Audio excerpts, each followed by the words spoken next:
Ayesha comment করেছিল paediatric dose ক্যালকুলেশনের উপর একটা ভিডিও দিতে, তাই আজকের ভিডিও পিডিয়াট্রিক ডোজ ক্যালকুলেশনের উপর।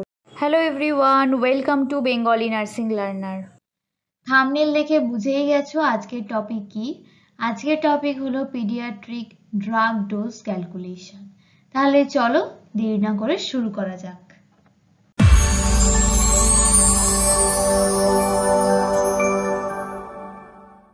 আজকের ভিডিওটা যদি তোমরা পুরোটা দেখো স্কিপ না করে, তাহলে বাচ্চাদের tablet, syrup, injection, IV fluid কীরকম ডোজে দেবে সেই সম্বন্ধে একটা ক্লিয়ার আইডিয়া তোমাদের হয়ে যাবে।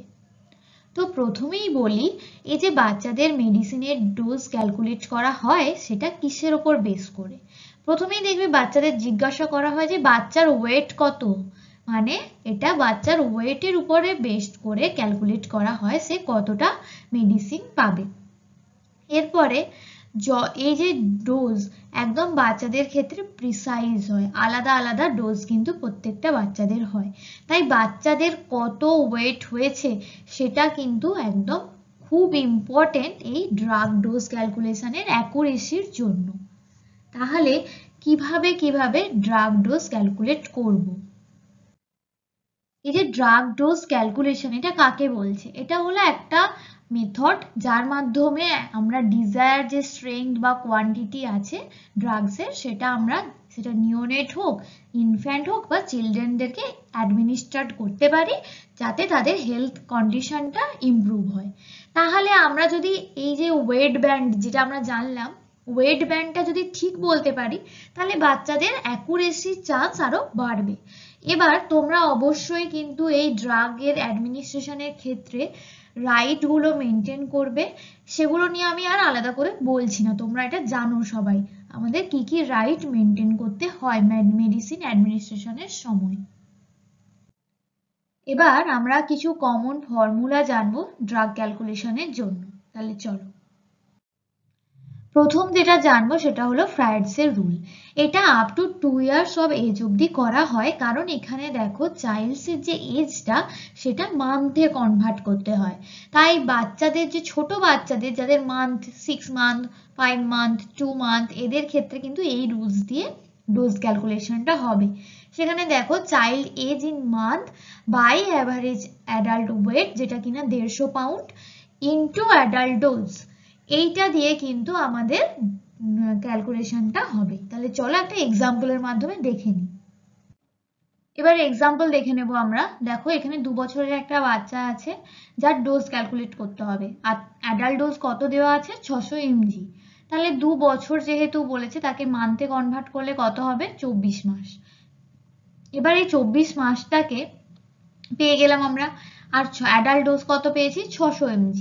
তাহলে আমাদের সূত্র অনুযায়ী কি আছে যে এজ ইন মান্থ আর ডিভাইডেড বাই কি আছে অ্যাভারেজ অ্যাডাল্ট ওয়েট, যেটা 150 lb মানে pound, into average adult dose. তাহলে 24 হলো আমার মান্থ, অ্যাডাল্ট ওয়েট কত হচ্ছে? 150, যেটা আমি বলে দিয়েছি, আর আমি অ্যাডাল্ট ডোজ কত পাচ্ছি? 500, যেটা আমাদের ইন হ্যান্ড আছে। তাহলে আমাকে কত mg দিতে হবে? 96 mg। তাহলে এইভাবে অঙ্কগুলো কিন্তু করবে। আমি চেষ্টা করব তোমাদেরকে কমিউনিটি সেকশনে কিছু ম্যাথ দিয়ে দেওয়ার, সেগুলো তোমরা অবশ্যই অ্যান্সার করবে। এরপর নেক্সট যেটা আছে, এরপর ইয়াংস রুল। ইয়াংস রুলে যেটা আছে সেটা হচ্ছে যেগুলো বাচ্চার বয়স 1 বছরের বেশি সেগুলোতে করা যাবে, কারণ এখানে এজের ব্যাপারটা যেটা আছে সেটা বছর দিয়ে, ইয়ার দিয়ে হয়। তাহলে 1 বছর থেকে আমরা ইয়ারে পাচ্ছি, তো চিলড্রেনদের বয়স যাদের ইয়ারে তাদের এটা ইয়াংস রুলস দিয়ে ক্যালকুলেশন। সেখানে কি আছে?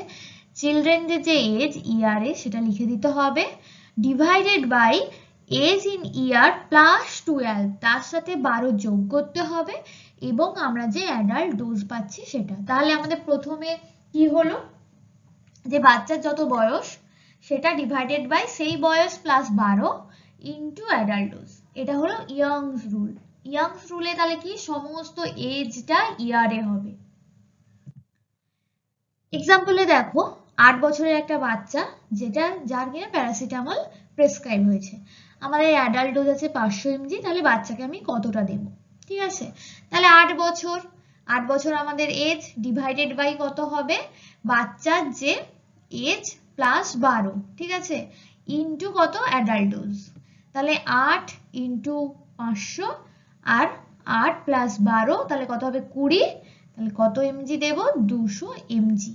তাহলে এই যে রুলস গুলো এগুলো যদি মনে রাখা যায়, এটা তো খুবই সহজ রুলস, ইয়ংস রুলসটা, তো এটা মনে রাখতেই পারবে তোমরা যে বছর যে এজটা আছে সেটা divided by age plus 12 into adult dose, যেটা আমার কাছে অ্যাভেলেবল থাকবে।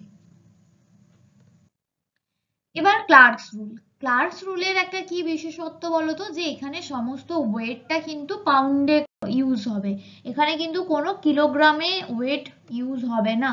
তাহলে এখানে দেখো চাইল্ড ওয়েট ইন এলবি মানে pound by adult weight 150 LB pound into adult dose, ঠিক আছে। এবার 1 কেজি যদি আমার ওয়েট মেশিনে ওয়েট করা হয় তাহলে তো ওখানে কেজিতে আমি পাবো, তো সেটাকে এলবিতে কনভার্ট করতে হবে।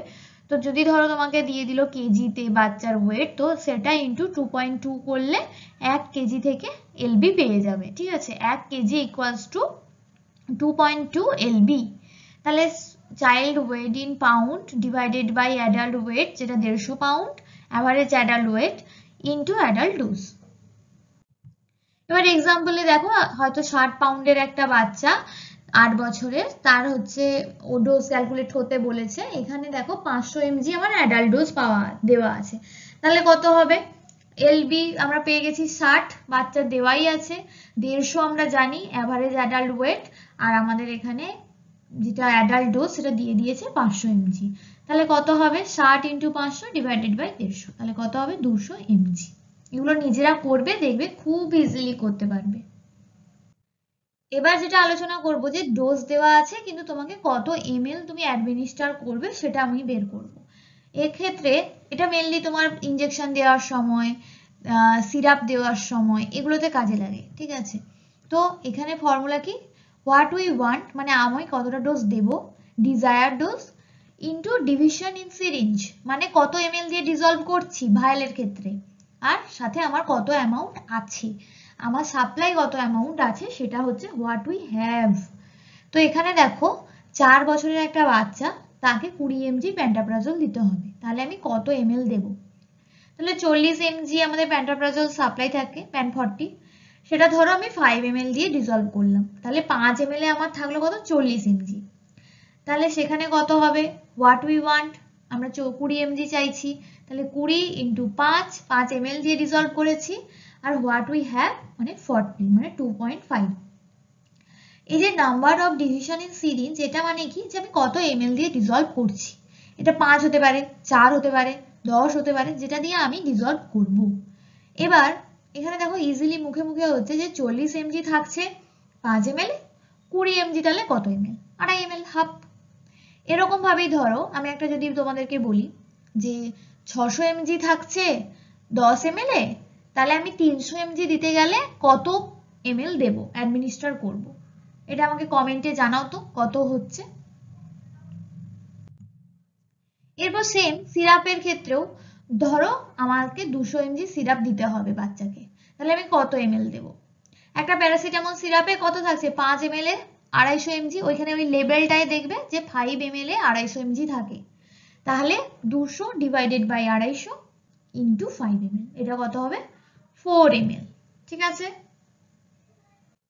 এবার আমরা জানবো যে তোমাদের হয়তো কত এমএল সেটা বলে দিচ্ছে, কিন্তু কত ডোজ সেটা তুমি ক্যালকুলেট করবে, হয়তো বললো 4 এমএল দিয়ে দিন, 5 এমএল দিয়ে দিন, 10 এমএল দিয়ে দিন, কিন্তু কত ডোজ দিচ্ছি সেটা আমরা জানবো কিভাবে। তো আমাদের যে বোতল থেকে আমি দিচ্ছি সেখানে কত ডোজ আছে ওখানে দেখবে লেখা থাকবে যে 4 এমএল এ এত, 2 এমএল এ এত, এরকম ভাবে এমজি লেখা থাকে, 2 এমএল এ এত এমজি, 4 এমএল এ এত এমজি, এরকম। তাহলে ওই যে ডোজ অ্যাভেলেবল ইন বোতল মানে হয়তো 20 এমজি, তাহলে ওটা হলো অ্যাভেলেবল ইন বোতল, ঠিক আছে 20, কত এমএল এ দেখাবে ওখানে 2 এমএল এ 20, তাহলে এখানে 2, ঠিক আছে। ডোজ টু বি অ্যাডমিনিস্টার হয়তো 1 এমএল দিতে হবে আমাকে, তাহলে এখানে 1 হবে, ঠিক আছে। তেমনি আমি একটা উদাহরণ দিয়ে বলি, ধরো একটা 3 এমএল এর সিরাপ দিতে হবে, তাহলে কত এমজি দিচ্ছি, তো প্যারাসিটামলের 3 এমএল এর সিরাপের বোতল থেকে যদি আমি দেই, সেই বোতলের গায়ে লেখা থাকবে দেখবে যে 5 এমএল এ 250 mg থাকে প্যারাসিটামল সিরাপ, তাহলে কত ml দেব? তাহলে 250 ডিভাইডেড বাই 5 ইন্টু 3, তাহলে 50 ইন্টু 3 মানে 150। ঠিক আছে, এবার যেটা ইম্পর্টেন্ট খুবই, যে পিডিয়াট্রিকের আইভি সলিউশনের ক্ষেত্রে কিভাবে ড্রপ ক্যালকুলেশন করবে, সেটা হলো অ্যামাউন্ট অফ ফ্লুইড মানে আমাকে কত অ্যামাউন্ট দিতে হবে, ইনটু ড্রপ ফ্যাক্টর মানে আমি যে ভলিউম সেটে চালাচ্ছি সেটা ম্যাক্রো ডিপ সেটে চালাচ্ছি না মাইক্রো ডিপ সেটে চালাচ্ছি, সেখানে ড্রপ ফ্যাক্টর কত মানে 1 ml এ কত ড্রপ, সেটা divided by number of hour, আওয়ারে তো হবে না, পার মিনিটে আমাকে ড্রপ ক্যালকুলেট করতে হবে, তো আওয়ারটাকে আমাকে মিনিটে করে নিতে হবে, তার জন্য 60 দিয়ে গুণ। এবার ড্রপ ফ্যাক্টর দেখো, মাইক্রো ডিপের ক্ষেত্রে 60, ম্যাক্রো ডিপের ক্ষেত্রে 15। ঠিক আছে, ড্রপ ফ্যাক্টর মানে 1 ড্রপ 16 ড্রপ মানে 1 ml। ঠিক আছে, তো এখানে দেখো আমার যদি 500 ml নর্মাল স্যালাইন 4 ঘন্টায় দিতে হয় তাহলে কত ড্রপ দিতে হবে পার মিনিটে একটা মাইক্রো ডিপ সেটের ক্ষেত্রে। ঠিক আছে, তাহলে এখানে কি অ্যামাউন্ট অফ ফ্লুইড কত 500, ড্রপ ফ্যাক্টর বলা হয়েছে মাইক্রো ডিপ, তার মানে কত 60, তাহলে 500 ইন্টু 60 ডিভাইডেড বাই কত আওয়ারে বলেছে 4 আওয়ার মানে 4 ঘন্টা, তাহলে 4 ইন্টু 60, তাহলে এটা ক্যালকুলেট করে দেখবে যে 120 ড্রপ পার মিনিট। ঠিক আছে, আজকের ভিডিও এখানেই শেষ করলাম। যদি ভিডিওটা ভালো লেগে থাকে তাহলে অবশ্যই লাইক করো, শেয়ার করো বন্ধুদের সাথে, এবং এরপর কোন টপিকের ওপরে ভিডিও চাইছো অবশ্যই কমেন্ট করো। আর এখনও যদি সাবস্ক্রাইব না করে থাকো তাহলে অবশ্যই সাবস্ক্রাইব করো।